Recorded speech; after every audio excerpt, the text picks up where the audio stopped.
साधारण लोकंको अभियोग शुणी थाना पहुंचिले विधायक। थाना रे दबंग स्टाइल रे प्रवेश कले विधायक अमरेंद्र दास। लोकंको न्याय देबा पाई थाना आगरे बसिले विधायक। साधारण जनता को भल व्यवहार पाई पुलिस अधिकारी को तागिद कले।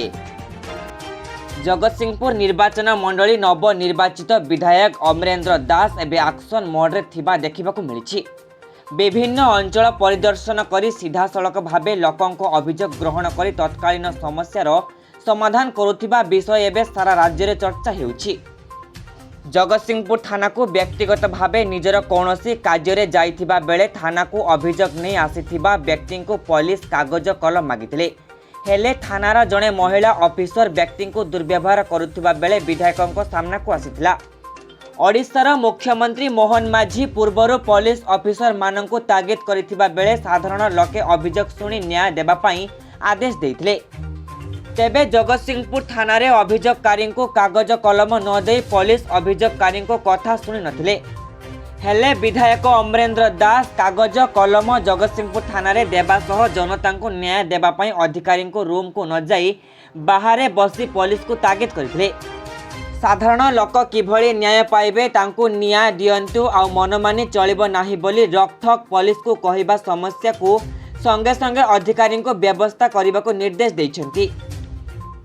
विधायक लोकंको अभियोग शुणी तुरंत पदक्षेप ग्रहण करने को संपृक्त पुलिस अधिकारी मानक निर्देश देइथिले।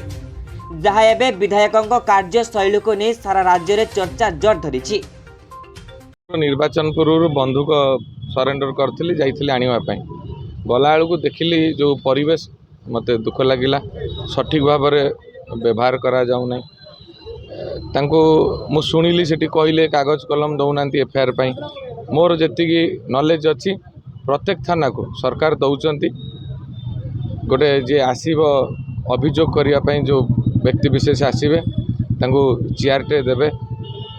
मु कहू नहीं जे हूँ जे क्रिमिनाल आसन चेयर दिंतु, जे कुनिया सेम आसन चेयर दिंतु। साधारण लोक वयोज्येष्ठ लोक महिला रिटायर्ड चाकरिया लोक अंचल सम्मानित व्यक्तित्व जीवे चेयर टे देवे, पानी ग्लास देवे, चा देवे। ये प्रोविजन अच्छी सरकार आमर कहया कथा आमर चा पानी दबा दरकार नहीं। आपड़ चेयर टे दिंतु, कागज कलम टे दिंतु लिखापी एफआईआर जोटा कि हो नाला। मुझे अवगत करी सांगे सांगे मु खबर पाइली यही असुविधा रही। मु किसी कागज एवं कलम देइछि थाना रे एवं मु भी अनुरोध करिछि हमर अधिकारी माननकु जदि आवश्यकता अछि अंचलवासी मते से योग्यर करचंदी गोटे जदि एफआईआर लिखिया पई प्रकोष्ठ दरकार मु प्रस्ताव देइछि। जदि कहिबे ताले सेठी मध्य जागा देखै देले करा जिवो जोटी ए अंचलर साधारण लोक जाईकी बसिबे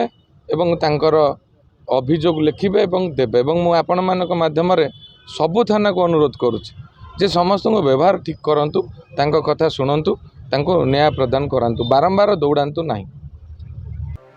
जगतसिंहपुर अस्मिता महांती रिपोर्ट बीई न्यूज ओडिया।